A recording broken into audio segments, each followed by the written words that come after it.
তাজমহল খাট নামে এই খাটটার নাম দেওয়া হয়েছে। তো এখন তাজমহল খাটের বিশেষ বিশেষ কিছু দিক আসলে খুব ভালো লাগছে। আমরা মূলত এমন একটা খাট আজকে আপনাদের দেখাবো যেটা সচরাচর সব জায়গায় মিলবে না, আমার কাছে মনে হয়েছে আনকমন, যে কারণে আমি অনেক দূর থেকে এখন পর্যন্ত আসছি। এই জায়গাটার নাম জানি কি বললেন ভাই? দামসর। দামসর। আর এই খাটের যে মালিক সে আমার ভাই, নামটা একটু বলেন।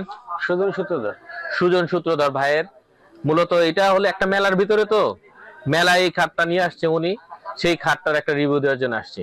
মূলত এই খাটটার নাম কি রাখা হয়েছিল? তাজমহল খাট। তাজমহল খাট নামে এই খাটটার নাম দেওয়া হয়েছে। তো খাটের ডিজাইন এখানে আছে, আমি আস্তে আস্তে দেখাবো। আর ভাইয়ের সাথে একটু কথা বলি। মূলত আপনাদের দোকানটা কোথায়? দিল্লি বাজার। দিল্লি বাজারে। দিল্লি বাজারে আমরা আরো কিছু ভিডিও কিন্তু আপনাদেরকে দিছি, এবং সেইগুলো লোহাঘাটের। আপনার দোকানে কি লোহাঘাটের কাজ হয়? হ্যাঁ, লোহাঘাটের কাজ হয়। ভাইয়ের দোকানে লোহাঘাটের কাজ হয়। আর এই তাজমহল কাঠটা কি কাঠ দিয়ে করা? আকাশমণি কাঠ। এটা আকাশমণি কাঠ দিয়ে করা। যাই হোক, এটা তাজমহল কাঠ। তো তাজমহল কাঠের বিশেষ বৈশিষ্ট্য কি? এটা তাজমহল কাঠ নাম রাখলেন কারণ কি?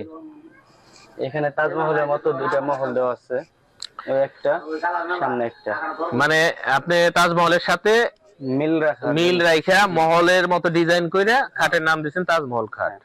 আচ্ছা, যাই হোক, আর একটু বলি, সেটা হলো এত যে ডিজাইন করছেন এখনো তো রং টং হয় নাই, তাই না? বার্নিশ টার্নিশ কিছুই হয় নাই? না না, ঘষা টসা সব কমপ্লিট, শুধু বার্নিশ বা রং করার দরকার, এইটুক বাদ আছে।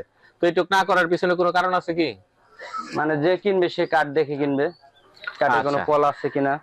হ্যাঁ, এটা একটা ভালো কথা ভাইয়া বলছে, যে কাঠের কোনো আসলে কোথাও খুঁত আছে কিনা, মূলত কাঠটা সমস্যা কিনা। এত দামি একটা খাট যে কিনবে সে অবশ্যই দেখে কিনতে পারবে এবং তার মন মতো রং করে নিতে পারবে, ঠিক আছে না? হ্যাঁ, সেই কারণে আসলে আমরা রংটা করি নেই।